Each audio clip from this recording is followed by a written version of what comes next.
Bienvenue dans l'émission du CDH. Coup de projecteur sur la vie quotidienne d'un de nos ministres. Nous avons suivi Melchior Wathelet, secrétaire d'État au budget, à l'immigration et à la famille pendant une journée. Une journée bien remplie, menée au pas de charge. Voyez plutôt.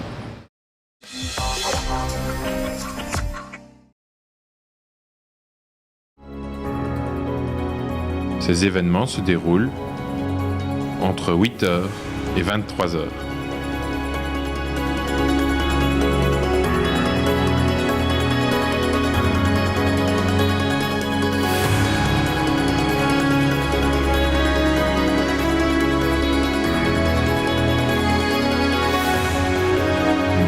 Avec le secrétaire d'État Melchior Wathelet. Monsieur le ministre, vous avez commencé votre journée à quelle heure? J'ai commencé à 6h, étant donné que j'habite assez loin de Bruxelles. Le trajet pour venir à Bruxelles le matin prend un peu de temps. Donc c'est vrai que je suis plutôt quelqu'un du matin, et donc je suis parti à 6h ce matin pour arriver ici au cabinet et pour, je dirais, prendre connaissance des dossiers, revoir mon chef de cabinet et préparer le cairn qui avait lieu à 8h. Mais le cairn, qu'est-ce que c'est?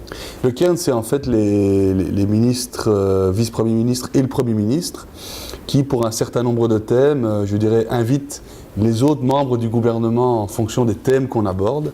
Et ce matin, on parlait de budget. Donc, comme je suis secrétaire d'État au budget, je me suis rendu au cairn et j'ai été, je dirais, préparer cet ajustement budgétaire qu'on doit finir dans le courant de ce week-end avec les autres membres du gouvernement, mettre à plat tous les chiffres, échanger sur l'ensemble de ces éléments pour que tout le monde ait une bonne base de travail afin de conclure un ajustement budgétaire dans le courant de la semaine. Un travail difficile?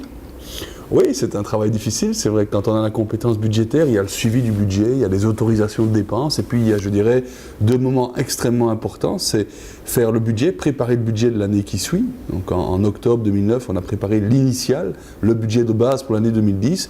Puis évidemment, en cours d'année, il faut faire ce qu'on appelle un ajustement, c'est-à-dire voir comment les différents éléments, les différents chiffres ont évolué en fonction de nouveaux paramètres, et c'est ce qu'on fait pour le moment. Mais vous avez aussi d'autres compétences. Oui, c'est vrai que j'ai aussi la compétence de l'asile et de l'immigration, qui est une compétence importante que j'ai depuis 6 mois maintenant, qui prend énormément de temps également. J'ai la compétence familiale, cette capacité de voir d'une manière transversale dans toutes les compétences fédérales la dimension familiale. Et puis également la compétence de ce qu'on appelle des organismes biculturels, c'est les Beaux-Arts, le Théâtre Royal de la Monnaie et l'Orchestre National de Belgique.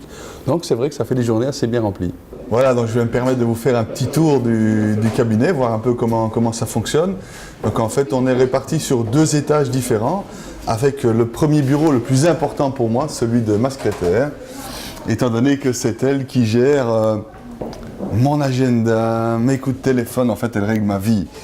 Seulement, je vous interdis de lui poser une quelconque question parce qu'elle connaît mieux ma vie que moi, donc voilà. Eliane, tu ne dis rien, ça va? C'est très bien. Vous voyez, hein, ça marche très bien. Je continue le petit tour. C'est un bâtiment un peu spécial étant donné qu'on est sur des mi-étages. Bon, voilà, c'est qu'on fait au moins un peu d'exercice. Et ici, vous avez en fait tous les bureaux liés au budget. Et donc, par collaborateur, il y a des matières qu'il traite. Et donc, vous avez ici, par exemple, notre spécialiste en matière de sécurité sociale. Et il m'informe sur l'ensemble des dossiers, il me donne des avis, il me donne des idées pour faire en sorte que quand ces thèmes sont abordés en Conseil des ministres, quand des dossiers sont traités, j'ai l'information la meilleure possible pour pouvoir soit défendre un dossier, soit pour pouvoir en tirer les conséquences d'un point de vue budgétaire. Et puis alors ici, vous êtes alors dans l'aile asile et immigration. Et donc c'est à côté du budget, à côté de la compétence en matière familiale, il y a cette compétence en matière d'asile et d'immigration. Et là, une nouvelle fois, quand vous faites le tour de l'ensemble des bureaux, ce sont chaque fois les personnes qui traitent des dossiers bien particuliers. Voilà, David qui était toujours dans mon bureau avec qui je viens d'avoir une discussion.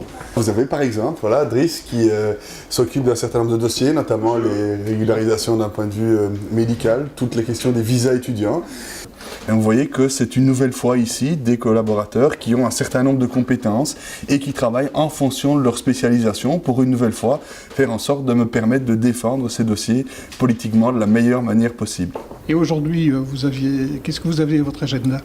Alors ce matin, j'avais le cairn et puis alors j'avais une séance au Parlement. Ensuite, j'avais un dîner de travail. Et puis alors, l'après-midi, on s'est réunis sur différents thèmes avec des membres de l'équipe, avec les membres de mon cabinet. On a eu une rencontre avec les membres de l'équipe budget, étant donné qu'on fait l'ajustement.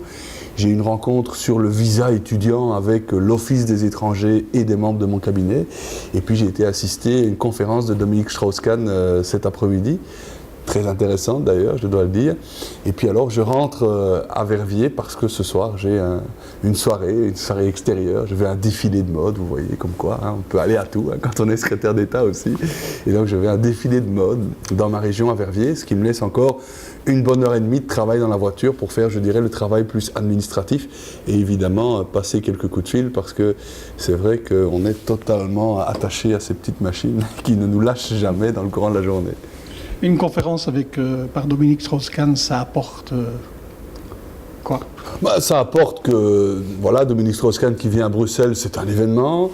C'est quand même le directeur général du Fonds monétaire international, et puis c'est quelqu'un de grande valeur. C'est toujours intéressant d'avoir, je dirais, de pouvoir se nourrir de ce type d'exposé. En plus, il est très pédagogue, et donc j'ai appris un certain nombre de choses, et puis ça permet de donner de nouvelles idées aussi sur la réglementation financière et économique internationale. Donc c'est vrai que c'est particulièrement intéressant. Et puis c'est vrai que c'est toujours aussi un honneur de pouvoir rencontrer des personnes comme lui, par exemple. Et ce soir, vous allez rencontrer des gens, c'est aussi prendre le pouls de la population. Oui, j'avoue que ce soir, c'est avant tout, je dirais, le plaisir, parce que c'est vrai que je vais à une soirée organisée à Verviers, et c'est vrai que c'est une soirée agréable, c'est au Casino de Spa, c'est un défilé de mode, et c'est vrai que c'est aussi, je dirais, des soirées que l'on passe, que l'on soit politicien ou qu'on ne soit pas politicien, il y a quand même des moments dans lesquels il faut passer, je dirais, du bon temps. Monsieur le ministre, c'est la fin de la journée. Qu'est-ce que vous retenez de cette journée? Est-ce une journée de routine pour vous? C'est une journée, je dirais, normale, classique. C'est vrai qu'elle se termine tard, comme beaucoup. Mais c'est vrai que ça s'est terminé par, je dirais, une soirée agréable, sympathique. Et donc, c'est vrai que ça permet de finir la journée en beauté.